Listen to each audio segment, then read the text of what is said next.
Alors bonjour, ici bienvenue sur ma vidéo. On va parler du burn-out. Donc d'abord, on entend beaucoup cela depuis très longtemps. C'est devenu un sujet à la mode, malheureusement, ou heureusement, ça dépend des cas. Parce que parfois ça permet vraiment de sortir de situations bloquées. Alors reconnaître d'abord, avant tout, les signaux du burn-out. Alors souvent on a de la fatigue chronique et un manque d'énergie. Alors ça on l'entend énormément depuis le Covid, hein. Un sentiment de vide et parfois de désespoir, irritabilité, impatience, notamment avec ses collègues dans le cadre du travail, mais aussi avec ses proches. On a aussi de l'anxiété. Bon, la dépression, on peut aussi découler du burn-out. De manière générale, la satisfaction n'est plus là, on n'arrive plus à se faire plaisir. Très mauvais sommeil récurrent et diminution de la performance professionnelle, logiquement par rapport à tout ce qu'on a vu dans les différents points. Alors, la méthode intégrative de rétablissement du burn-out, telle que l'on envisage cela avec Orange Purple, donc moi et Stéphanie, eh bien, c'est vraiment de prendre une globalité, comme à chaque fois. Donc, notre approche, eh bien, elle s'adresse à tout le monde parce que on prend l'axe vraiment coaching holistique, la globalité, le corps, l'esprit, hein, et puis aussi l'action, la mise en action. J'utilise l'hypnothérapie parce que ce sont des techniques vraiment extraordinaires pour moi, en tout cas au niveau de l'anxiété. On peut travailler sur le subconscient.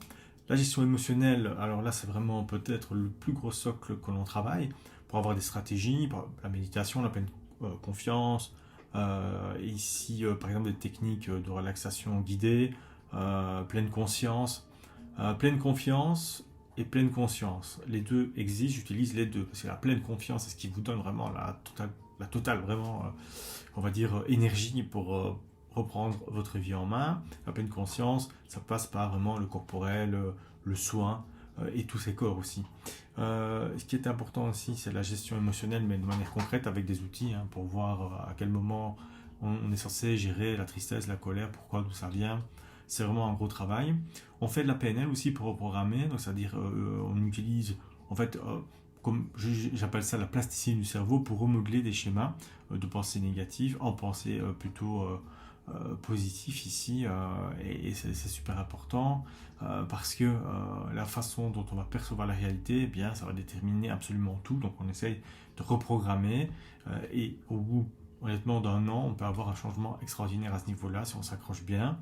Et j'utilise personnellement les cures énergétiques pour remettre de l'énergie dans le corps. Là, on travaille les chakras, les méridiens, toute la sphère énergétique, tous les corps subtils. Alors, statistiquement, cette méthode fonctionne. Elle fonctionne parce que, eh bien, automatiquement, elle est totalement à l'encontre du processus burn-out. Donc, c'est ce qui vous permet très concrètement de sortir du blocage. Ici, ce qui est important après, c'est de continuer, c'est d'avoir un suivi régulier, ou alors d'avoir des stratégies, par exemple du sport, de la musique, aller chanter, promener, enfin plein de choses comme ça qui peuvent vous maintenir plus haut. Donc ici, s'engager dans un parcours de guérison du burn-out, en fait, peut sembler vraiment parfois un parcours du combattant, mais en fait, il n'est pas nécessaire de faire, comme je dis toujours, tout rapidement. On peut prendre son temps, on peut se redécouvrir, on peut se redéfinir, donc au bout du compte, ça peut être aussi un voyage vers soi. Prenez soin de vous et à bientôt pour de nouvelles vidéos.